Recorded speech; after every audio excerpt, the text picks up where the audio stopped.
বিলাসীপাৰা চহৰৰ কালী মন্দিৰৰ দৃশ্য এয়া চাওক এক ভয়ংকৰ চিচিটিভি ফুটেজ। কালী মন্দিৰত চুৰে চলাইছে সাফাই অভিযান, সকলো লুটি নিছে।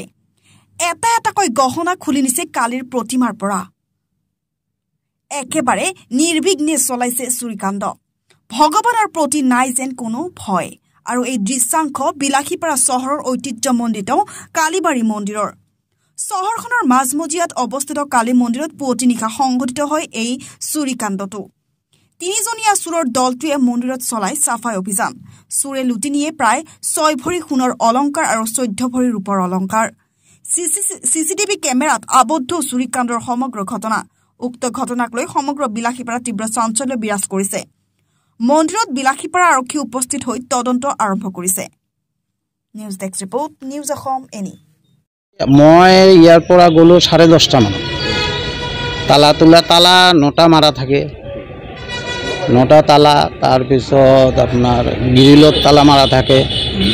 গোটেইখিনি মিলি 9টা তালা মাৰি মই ৰাতিপুৱা ৰাতিয়ে চাই পেলাই গোটেইখিনি চাই পেলাই গ'লোঁ। গৈ পেলাই ৰাতিপুৱা মোক এজনে ফোন কৰিল যে কি মন্দিৰ খোলা। মই ক'লোঁ মন্দিৰটো বন্ধ। তেনেহ'লে মই তেতিয়াই আহিলোঁ। আহি ছেক্ৰেটাৰীক ফোন কৰিলোঁ। ছেক্ৰেটাৰী আহিল, দেখিল যে গোটেই অলংকাৰ যিমানখিনি আছিল গোটেইখিনি লৈ গৈছে, একো নাই। অলংকাৰৰ ভিতৰত আপোনাৰ পায়েল আছিল 4 যোৰা, আৰু সোণৰ জীৱ আছিল, কাণৰ আছিল, টিপ আছিল, নদ আছিল, গোটেইখিনি আছিল। মুঠ সোণ আছিল 6.5 ভৰিমান, আৰু 14 পৰা 15 ভৰিলৈকে ৰূপৰ আছে। গোটেইখিনি লৈ গৈছে। এতিয়ালৈ কিবা অনুমান কৰিব পাৰিছে নেকি, মানে কেইজন বা কোন দুৰ্বৃত্ত সোমাইছে? দুৰ্বৃত্ত 4জন আমাৰ ফুটেজ আছে।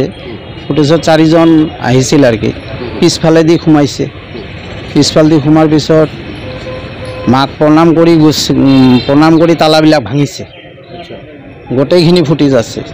মানে কিবা সন্দেহ নেকি এইটো কাম কোন এলেকাৰ বা কোন জেগাত দুষ্কৃতি কৰিছে, কিবা অনুমান কৰিছে? এইবিলাক মানে ডাঙৰ মানুহ হাত আছে ইয়াত। আমাৰ মানুহ নাথাকিলে এইবিলাক নহয়।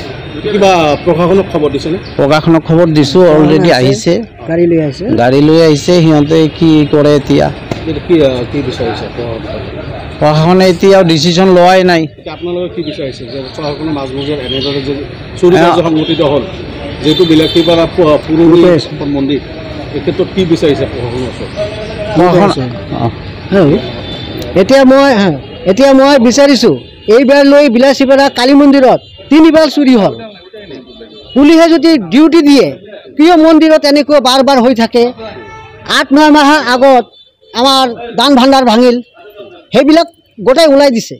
ওলাই দি আমাক থানাত দেখাই দিছে এই কটা লেৰা এই কাম কৰিছে। খুব ভাল লাগিছে। এতিয়া 3বাৰ আমাৰ এইবিলাক সোণৰ বস্তু মানুহে দান কৰে, এইবিলাক মাৰ গাত থাকে, আমি নখোলোঁ। এইবিলাক বস্তু এনেকৈ তালা ভাঙি 4জন মানুহ, আমাৰ CC কেমেৰা ফিট কৰা আছে, তাতে গোটেইখিনি ফুটেজ আছে। আমি থানাত সেইটো আমি দি দিছোঁ। অতি সোনকালে যদি এইটো ওলাব লাগে, নহ'লে এইটো ৰাইজৰ কাৰণে এইটো বেয়াই হ'ব। গোটেই ৰাইজে এইটো উৎক্ষিপ্ত হৈ আছে। এইটো ওলাব আমি কৈছোঁ, থানাত গোটেইখিনি দিছোঁ। আপোনালোকে উত্তেজিত হ'ব নালাগে, এতিয়া থানাতে বাৰী কৰিব পাৰিব। আৰু ইয়াতে আমাৰ প্ৰশাসনৰ ওচৰত বিনম্ৰ অনুৰোধ, অতি সোনকালে এই মজমলীয়া এই কালী মন্দিৰত এনেকুৱা দুৰ্ঘটনা হোৱা সোনকালে যেন ওলাই আমাক সেইটো দাঙি ধৰে। বহুত মানুহ ইয়াতে হাজিৰ হয়। এতিয়া আমি গোটেইখিনি জনা নাই, মানুহ আহিছে, বহুত মানুহ আহিছে। এতিয়া আমি কোনে, কিন্তু ইয়াৰ পিছতে আমি গাড়ী ঘোঁৰা চব অটকাই দিছিলোঁ। এই কাৰণে 3বাৰ হ'ল। এতিয়া আমি মানুহক কৈছোঁ, ৰাইজক কৈছোঁ, আপোনালোকে উত্তেজিত নহ'ব। প্ৰশাসন ভাল আছে, আমাৰ লগত চিনাকি আছে, প্ৰশাসনটোৱে এইটো ওলাই দিব, আপুনি উত্তেজিত নহ'ব। এইটোৱে কথা। কি ক'ব? অতি দুৰ্ভাগ্যৰ কথা, আমাৰ বিলাসীপাৰা কালী মন্দিৰত যোৱা ৰাতি মানে প্ৰতিকূল বতৰৰ সুযোগ লৈ কিছুমান দুষ্কৃতি আহি আমাৰ মন্দিৰৰ তলা ভাঙি মন্দিৰত সোমাই মন্দিৰৰ গাত যিখিনি গহনা থাকে, সোণৰ গহনা, ৰূপৰ গহনা ইত্যাদি গোটেইখিনি লৈ সিহঁতে পলাই গৈছে। আৰু ইতিমধ্যে আমাৰ কালিবাৰীৰ CCTV ফুটেজত আমি দেখা পাইছোঁ 4জনমান ল'ৰা আহিছিল, সিহঁতে মাস্ক পিন্ধি আহিছিল, লোকবিলাক আমি চিনাক্ত কৰিব পৰা সম্ভৱ হোৱা নাই। অৱশ্যে পুলিচ প্ৰশাসনে যদি ভালকৈ চেষ্টা কৰে তেওঁলোকৰ লগতো বহুত ৰেকৰ্ড পাতি থাকে পুৰণা, সেইবিলাকৰ সহায়তে ইচ্ছা কৰিলে তেওঁলোকে হয়তোবা দুষ্কৃতিকাৰীক চিনাক্তকৰণ কৰিব পাৰিব। আৰু এইবাৰলৈ আমাৰ এই বিলাসীপাৰা কালী মন্দিৰত 3বাৰ এনেকুৱা চুৰি কাৰ্য সংঘটিত হ'ল, যাৰ কাৰণে আমি যথেষ্ট ক্ষতিগ্ৰস্ত হৈছোঁ। আৰু আমাৰ যিখিনি সোণৰ ৰূপৰ অলংকাৰ সেইখিনি ৰাইজৰ দান বৰঙণিৰে আমি বনাই দিছিলোঁ, গতিকে ৰাইজেও বৰ দুখ পাইছে।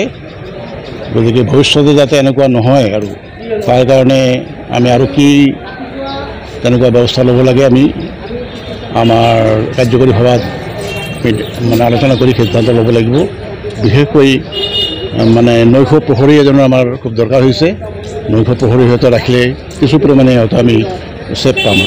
যিহেতু চহৰখনৰ মাজমজিয়াত 3-3বাৰকৈ এই মন্দিৰখনৰ চুৰিকাণ্ড সংঘটিত হৈছে, এই ক্ষেত্ৰত প্ৰশাসনক কি জনাব?